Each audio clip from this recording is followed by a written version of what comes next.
Kovai KPR கலை அறிவியல் மற்றும் ஆராய்ச்சி கல்லூரியின் மாணவர் நலக்குழு சார்பில் யுகந்தா 26 என்னும் கல்லூரி அளவிலான கலை விழா நடைபெற்றது.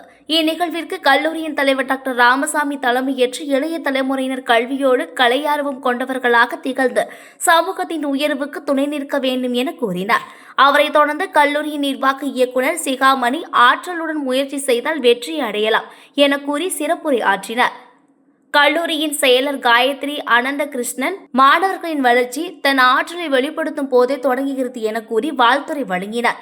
இந்நிகழ்வில் கல்லூரியின் முதல்வர் முனைவர் கீதா இலக்கினை அடைய துணிந்து செயலாற்றும் மாணவர்கள் வெற்றி அடைவது உறுதி என கூறி மகிழ்வுரையாற்றினார். யுகந்தா 26 நிகழ்வில் கல்லூரி மாணவர்களுக்கான முக ஓவியம், நக அலங்காரம், மெகந்தி, குழு நடனம், ரீல்ஸ் உருவாக்கும், ஆடை அணிவகுப்பு, கனெக்ஷன், புகைப்பட போட்டி, வண்ணந்தீட்டுதல், மிஸ்டர் அண்ட் மிஸ் யுகந்தா முதலிய கலை போட்டிகள் நடைபெற்றது. இப்போட்டிகளில் தம் தனித்துவமான பங்களிப்பை தந்து வணிகவியல் துறையானது யுகந்தா 26 சுழற்கோப்பையை வென்றது.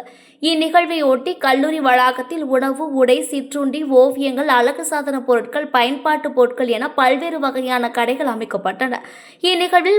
இந்நிகழ்வில் வடம் திரைப்படத்தின் வெளியீட்டு விழாவும் நடைபெற்றது. யுகந்தா 26 விழாவில் சிறப்பு விருந்தினராக திரைப்பட கலைஞர்கள் ஜி.வி. பிரகாஷ், விமல் முதலியோரும், திரை இசை பாடகர்கள் பிரியதர்ஷன், பிரசன்னா மற்றும் டி.ஜே. மதன் ஆகியோர் கலந்து கொண்டனர். யுகந்தா 26 கலை விழாவில் கலந்து கொண்டவரை மாணவர் நலக்குழுவினர் புல முதன்மை முனைவர் பி. ஷர்மிளா வரவேற்றார். இக்கலை விழாவில் கல்லூரி நிர்வாக உறுப்பினர்கள், புல முதன்மையர்கள், துறை தலைவர்கள், பேராசிரியர்கள், அலுவலக உறுப்பினர்கள் மற்றும் கல்லூரி மாணவர்கள் கலந்து கொண்டனர்.